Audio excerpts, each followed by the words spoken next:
तो फिल्म की शुरुआत में हमें नामी नाम की एक लड़की दिखाई जाती है जिसकी आंख अलार्म बजने पर खुलती है। नामी सारा ही दिन मोबाइल इस्तेमाल करती रहती है, जिसकी ऑफिस में काम करते वक्त, किसी से बातें करते वक्त और पार्टी में भी बस मोबाइल इस्तेमाल करती रहती है। फिर पार्टी करने के बाद रात को वो बस के जरिए घर जा रही होती है, तो वहाँ उसकी आंख लग गई थी, उसे पता नहीं चलता और उसका मोबाइल गिर जाता है। और जब वो जागती है तो उसे अपने मोबाइल का ख्याल ही नहीं रहता। मोबाइल के बगैर ही वो अपने घर आ जाती है, जिसके बाद वो एक लड़के को मिल जाता है। फिर अगले दिन भी नामी अपने घर गहरी नींद में सोई हुई थी, जहाँ तभी उसकी दोस्त आकर उसे जगाती है। और तब नामी को ख्याल आता है कि इसका मोबाइल गायब है, इसीलिए वो उसे ढूंढने लगती है। पर जब मोबाइल नहीं मिलता तो वो अपने नंबर पर कॉल करती है और फोन एक औरत उठाती है। असल में जिस लड़की के पास फोन था वो अपने मॉम की रिकॉर्डिंग के जरिए उससे बातें कर रहा था, मतलब कि बोल उसके मुंह में नहीं थी और वो उनकी आवाज ही नामी को सुना रहा था। वो औरत उसे बताती है कि हाँ, तुम्हारा मोबाइल मेरे पास ही है। ये सुनकर नामी उसे एक होटल में बुलाती है, जिस पर वो मान भी जाता है। वो लड़का फिर उसका मोबाइल चेक करने लगता है, पर पासवर्ड की वजह से उसे नहीं खोल पाता। इस वजह से लड़के को गुस्सा आ जाता है, वो मोबाइल की स्क्रीन ही तोड़ देता है। दूसरी तरफ शेर से दूर जंगलों में एक लड़की की लाश मिलती है, जिसकी हालत काफी खराब थी,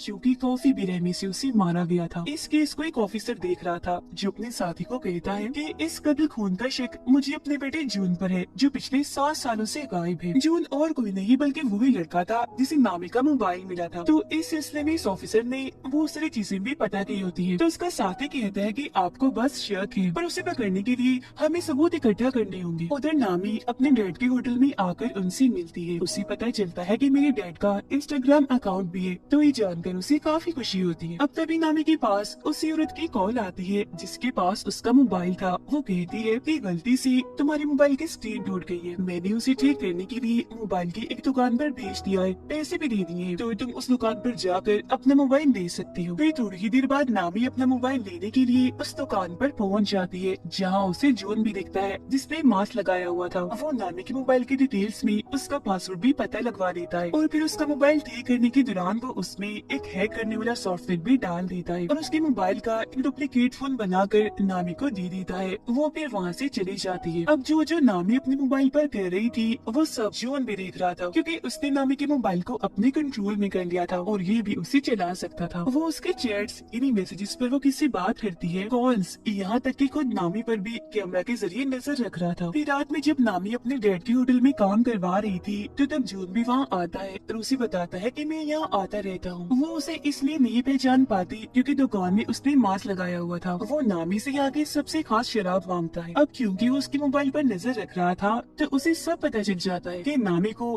कौन कौन सी गेम्स पसंद है और किन किन चीजों में उसकी दिलचस्पी है, जिससे वो नामी को इम्प्रेस, मुतासिर कर लेता है। और अब उसे अपने बारे में भी बताता है कि मैं एक ऐसी कंपनी में जॉब करता हूँ जो सॉफ्टवेयर, कंप्यूटर और इंटरनेट से जुड़े सारे काम करती है। उन दोनों को बातें करते हुए नामी के डैड भी देख रहे थे। फिर रात को नामी अपने दोस्तों से बातें करते करते सो जाती है और पूरी रात जून उसका मोबाइल ही चेक करता रहता है, जिससे वो उसके बारे में हर एक जानकारी और राज जान चुका था। जिसके बाद अगली सुबह नामी अपने ऑफिस आती है। वो दरअसल एक कंपनी में काम करती थी। उधर जून अपनी पिछली शिकारी यानी उस लड़के की तस्वीर देखता है जिसका कत्ल उसने किया था, जो और कोई नहीं बल्कि वही थी जिसकी लाश जंगल में से मिली थी। जिसके बाद वो अपना अगला शिकार नामी को चुनता है। उधर नामी के पास उसकी बॉस आती है, कहती है कि हमारी कंपनी को एक काफी बड़ा प्रोजेक्ट मिला है, साथ ही तुम भी काफी अच्छे से काम कर रही हो, मैं तुमसे बहुत खुश हूँ, इसीलिए मैं तुम्हारी सैलरी दोगुनी कर रही हूँ, यानी कि डबल कर रही हूँ, पर तुम इस बारे में बाकी साथियों को मत बताना। अब उनकी ये सारी बातें जून ने भी सुन ली थी। उधर वो ऑफिसर यानी जून के डैड घर आकर अपनी वाइफ से बातें करने लगती है, पर वो जून के बारे में उन्हें कोई बात नहीं बताती। हालांकि उन्हें पता होता है कि जून और उसकी मोम आपस में राब्ते में है और बातें करती रहती है। वो फिर अपनी वाइफ को बताते हैं कि शहर में एक लड़की का खून हुआ है जिसका शक मुझे जून पर है और मैं ये बात जानता हूँ कि तुम उससे राब्ते में हो, क्योंकि मैंने तुम्हारी और उसकी बातें सुन ली थी। जो सुनकर फौरन वो बोलती है कि नहीं, मैं नहीं मानती,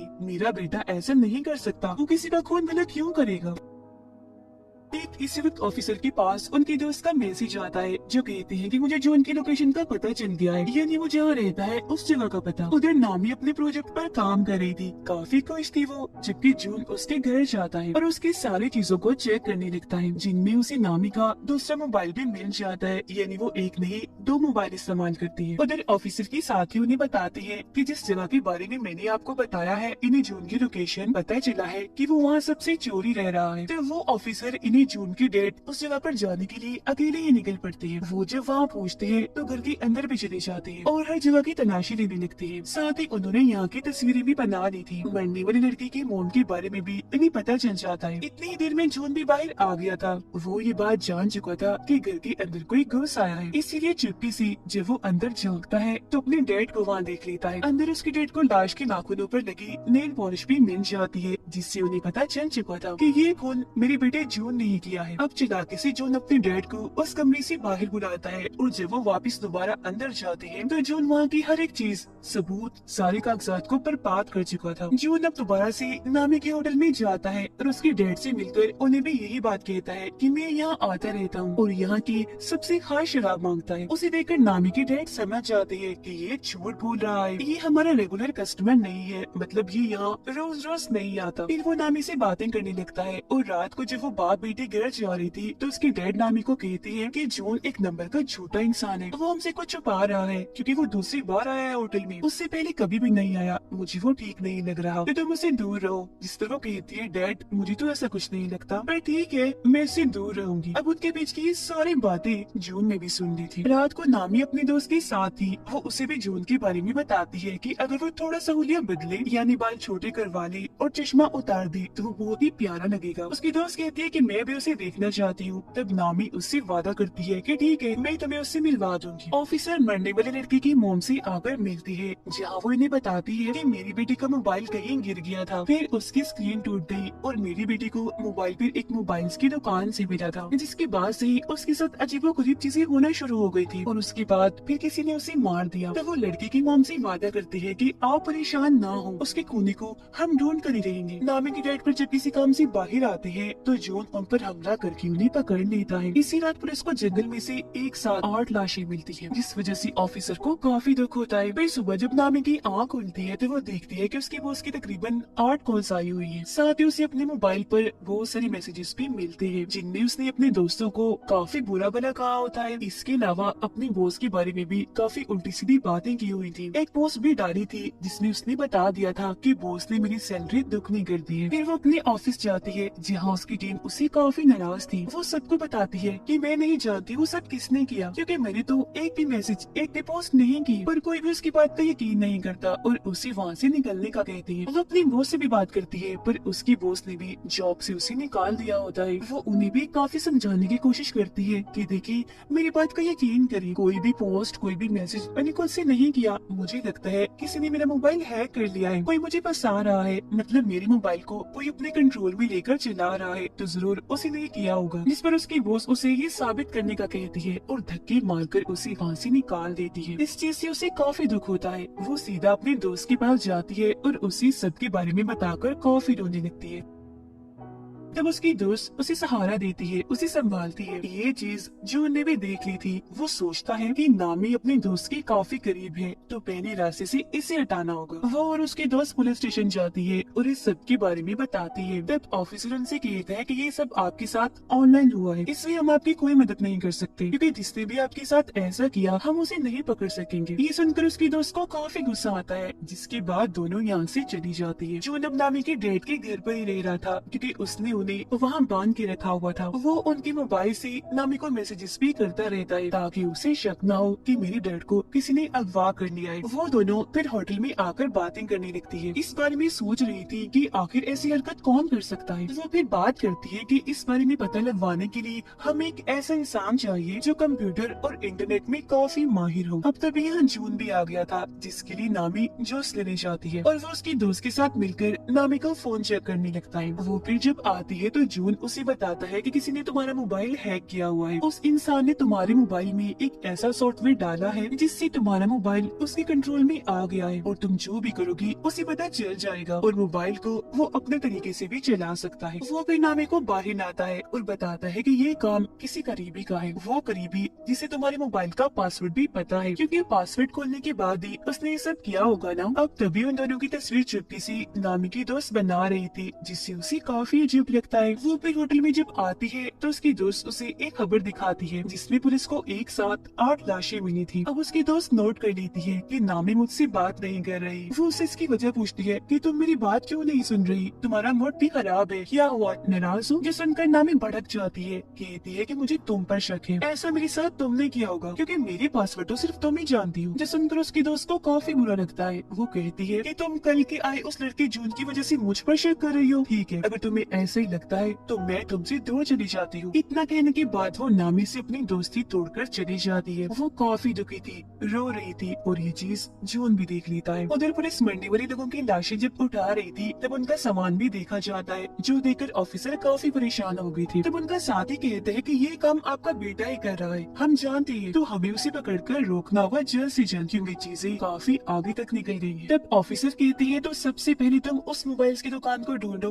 जहाँ जून काम करता है, जिस पर उसका साथी हाँ बोलता है और ये दोनों वहाँ से निकल जाते हैं। नामी होटल में बैठी अपनी और अपने दोस्त की वीडियो देख रही थी। वो काफी दुखी थी और अपना मोबाइल गिरा देती है जिससे स्क्रीन फिर से टूट जाती है। उधर ऑफिसर और उनके साथी को जून की मोबाइल्स की दुकान मिल जाती है, पर उसने यहाँ की हर चीज को तबाह बर्बाद कर दिया था। लेकिन कुछ पेपर्स के जरिए उन्हें 8 कस्टमर्स के बारे में पता चलता है जो और कोई नहीं बल्कि वही लोग थे जिनकी लाशें इन्हें मिली थी। ऑफिसर बताते हैं कि मुझे 9वीं लड़की की डिटेल्स भी पता है जो मरने वाली है और वो डिटेल्स मुझे जून के घर से ही मिली थी, तो अब हमें उसको बचा लेना चाहिए। जो सुनकर उनका साथी कहता है कि हमें इस सब के बारे में खबरों में भी चला देना चाहिए ताकि जून को जल्द से जल्द पकड़ा जा सके। अब तभी इधर नामी भी आ जाती है। उसने इन दोनों की बातें सुनी थी और जब वो वहाँ जून का नाम देखती है तो समझ जाती है कि और किसी ने नहीं बल्कि जून ने ही मुझे फंसाया है। उसने मेरा मोबाइल हैक करके वो सारी मैसेजेस और पोस्ट की थी, उसकी वजह से ही मैं आज अकेली हूँ, मेरे पास नौकरी भी नहीं है और मेरी इतनी अच्छी दोस्त भी मुझे छोड़कर चली गई है। वो मजीद जून की कंपनी में कॉल करती है जहाँ से उसे पता चलता है कि इस नाम का कोई भी वर्कर यहाँ काम नहीं करता। जो सुनकर नामी को जून पर काफी गुस्सा आता है और वो फैसला करती है कि मैं उसे अपना बदला लेकर उसे सबक सिखा कर ही रहूंगी। उसकी ये बातें ऑफिसर ने भी सुन ली थी, पर वो उसे ये बात नहीं बताते कि जॉन एक सीरियल किलर भी है, यानी एक खूनी जिसने न जाने कितने लोगों को मार दिया है। पर वो सिर्फ ये कहते हैं कि मैं भी जॉन को पकड़ना चाहता हूँ, वो अच्छा लड़का नहीं है। जिस पर नामी उन्हें एक आइडिया देती है कि मैं ऐसा करूंगी कि उसे मिलने के लिए घर बुला लूंगी, मैं आप लोगों को भी बता दूंगी तो उसे पकड़ने के लिए फौरन आप लोग आ जाना। जिस पर वो दोनों ऑफिसर्स मान जाते हैं। फिर अगले दिन जून के पास नामी का मैसेज आता है जो उसे मिलने के लिए बुलाती है, जबकि उसके घर के बाहर नीचे दोनों पुलिस ऑफिसर्स गाड़ी में जून के आने का इंतजार कर रही थी। अब जून नामी की ख्वाहिश के मुताबिक अपना हुलिया बदलता है, जिसे वो अपने बाल काट कर चश्मा उतार कर उसे मिलने चाहता है। वो उसके घर के बाहर नीचे पहुँचता है जबकि नामी ऊपर अपने घर में तैयार हो रही थी। नीचे जब जून आगे बढ़ रहा था तो दोनों पुलिस ऑफिसर्स उसे पकड़ लेते हैं, पर उसका चेहरा देखकर समझ जाते हैं कि ये जून नहीं है बल्कि कोई और ही है, क्योंकि दरअसल हुलिया बदलने की वजह से वो उसे पहचान नहीं पाई। अब जून उन दोनों को धमकाने लगता है कि मैं तुम्हारे खिलाफ रिपोर्ट करूंगा क्योंकि मैं मासूम हूँ, बेकसूर हूँ और तुम मुझ पर शक करके गन दिखा रही हो। जिस पर ऑफिसर का साथी कहते हैं वो दरअसल हमें गलतफहमी हो गई थी, हम किसी खूनी को ढूंढ रहे हैं। पर जून उनसे कहता है कि खैर जो भी है देख लूंगा तुम्हें। इतना कहने के बाद वो वहाँ से चला जाता है, जबकि दोनों ऑफिसर्स ऊपर आकर नामी से मिलते हैं। वो उन्हें बताती है कि जो उनका मैसेज आया है उसका कहना है मैं मसरूफ हूँ, आज बाद में मिलूंगा। वो फिर कहते हैं कि मैं अपना मोबाइल ठीक करने के लिए दे रही हूँ, तब तक दूसरा मोबाइल इस्तेमाल करूंगी और जब मेरा पहला मोबाइल मुझे मिल जाएगा हम उसे पकड़ लेंगे, जिसके लिए ऑफिसर्स भी मान जाते हैं। अब ऑफिसर के पास पुलिस स्टेशन से कॉल आती है। एक ऑफिसर उन्हें बताता है कि ये बात अब सबको पता चल गई है कि ये सारे खून और किसी ने नहीं बल्कि आपकी बेटी जून ने की है, तो अब से आपको इस केस से दूर रहना होगा ताकि आपको कोई खतरा न हो। जो सुनकर वो काफी परेशान हो जाती है। अब नामी अपने दूसरे मोबाइल को निकाल कर उसमें अपनी सिम डालती है और ऑन करके उसे चलाकर बाहर आती है। ऑफिसर उसे कहते हैं कि तुम्हारी जान को भी खतरा है तो तुम भी किसी ऐसी जगह पर चली जाओ जहाँ तुम महफूज रह सकती हो। तो वो कहती है कि मैं अपने डर के घर चली जाती हूँ, वही मेरे लिए ठीक जगह होगी। जिसके बाद वो ऑफिसर्स के साथ वहाँ जाने के लिए निकल जाती है। वो जब वहाँ पहुँचती है तो ऑफिसर उसे अपना कार्ड देता है, जिस पर वो कहती है कि ठीक है कुछ भी हुआ मैं आपसे राब्ता करके बता दूंगी, और घर के अंदर चली जाती है। अंदर आने के बाद वो अपने डैड को आवाज लगाने लगती है कि मैं आ गई हूँ। फिर अपने कमरे में जाकर जब वो मोबाइल इस्तेमाल कर रही थी तो उसे जून के नए नंबर से मैसेज आता है। वो जब उसे कॉल करती है तो फोन बजने की आवाज उसे यही इसे घर से आ रही थी। वो चौंक जाती है और फौरन ऊपर जाकर चेक करती है, पर वहाँ पर कोई भी नहीं था। लेकिन वो फिर भी डर गई थी, इसीलिए ऑफिसर को फौरन कॉल करने लगती है। पर तभी उसका मोबाइल अपने आप ही चलने लगता है। जो देख वो समझ गई थी कि जून ने इस मोबाइल को भी हैक कर लिया है। उसे अपने डैड की फिक्र होने लगती है, तो वो उन्हें हर जगह ढूंढ रही थी जहाँ उसे जून मिल जाता है। वो कहते हैं कि अगर तुम अपने डैड को जिंदा देखना चाहती हो तो दोनों ऑफिसर्स को अभी मैसेज करो कि मैं यहाँ बिल्कुल ठीक हूँ, महफूज हूँ, तो आप फिक्र मत करना, हम 2 दिन के बाद मिलेंगे। अब ना चाहते हुए भी नामी अपने डैड की जान बचाने के लिए उन्हें ये मैसेज कर ही देती है। वो यहाँ उसे पूछती है कि मैंने तुम्हारा क्या बिगाड़ा था, तुमने मुझे ही क्यों पकड़ा? तो वो बताता है कि मुझे तुम्हारा मोबाइल बस में से मिला था, तो इसीलिए मैंने तुम्हें अपना शिकार चुना, क्योंकि जाहिर है मोबाइल के जरिए मुझे तुम्हारे बारे में सब पता चल सकता था, तो भला मैं तुम्हें फिर कैसे छोड़ता। फिर वो नामी को बाथरूम में उसके डैड के पास लाता है जहाँ उन्हें बांध के रखा हुआ था। वो उन्हें मारने की धमकी देता है। तब नामी कहती है कि तुम मेरे डैड को मत मारो प्लीज, मैं कुछ भी करने को तैयार। जिस सुनकर जॉन उसे खुद को टेप की मदद से बांधने का कहता है, और जब नामी उसकी मदद से ऐसा कर लेती है तो वो उसके डैड को डुबोकर मारने के लिए टब में पानी छोड़ देता है। ये चीज नामी भी देख रही थी। दुखी होकर वो रोने लगती है। साथ ही वो जॉन को काफी बुरा बुरा भी कह रही थी, तो वो उसे भी उठाकर ठिकाने लगाने के लिए पर टेप लगा देता है और बाथ टब में छोड़ देता है जो पूरा ही पानी से भर गया था। वो उसकी तस्वीरें बनाकर उसकी बेबसी पर हंस रहा था और वहाँ से बाहर निकल आता है। उसे ऑफिसर का कार्ड मिलता है जिसके पीछे उन्होंने लिखा था नामी सिर्फ कॉल करना, मैसेज नहीं। पर क्योंकि इसने तो ऑफिसर को मैसेज करवाया था तो उन्हें पता चल गया था कि जरूर ये जून ने किया है, तो इसका मतलब वो यहाँ आ रहे थे जून को पकड़ने के लिए। अब जून को भी एहसास हो जाता है कि ऑफिसर्स घर में घुस आए हैं। वो ऑफिसर के साथी को जाकर पकड़ लेता है, पर पीछे से उसके डैड ऑफिसर आकर उसे पकड़ लेती है। मगर क्योंकि ये उनका बेटा नहीं होता तो वो इसे मारने लगती है और अपने बेटे के बारे में पूछती है। पानी में डूबकर नामी मरने ही वाली थी कि तभी ऑफिसर का साथी उसे पानी से बाहर निकाल कर मरने से बचा लेता है। ऑफिसर उसे मार मार कर काफी जख्मी कर देते हैं और अपने बेटे के बारे में पूछते हैं। तब वो कहता है डैड मैं ही आपका बेटा हूँ, जिस पर ऑफिसर मान भी जाती है। तो वो उन पर हंसने लगता है और कहता है कितने बेवकूफ हो तुम, अपने बेटे की पहचान भी नहीं है। ये सुनकर ऑफिसर भड़क जाते हैं और उसे दोबारा से मारने लगते हैं। उधर नामी को भी होश आ गई थी। वो देखती है कि ऑफिसर के साथी उसके डैड को होश में लाने की कोशिश कर रही है, पर वो उठ ही नहीं रही। ऑफिसर फिर जो उनका बैग चेक करते हैं जिसमें से उन्हें जो उनके सारे शिकारों का सामान मिलता है, यहाँ तक कि 0 नंबर वाले शिकार का भी, इन्हीं सबसे पहले वाले शिकार का, जो कि असल में और कोई नहीं बल्कि उनका बेटा जून था। इस कोने के पास ऑफिसर की वाइफ और उसके बेटे की सारी डिटेल्स मौजूद थी। इन्हें जो 7 साल पहले गायब हो गया था,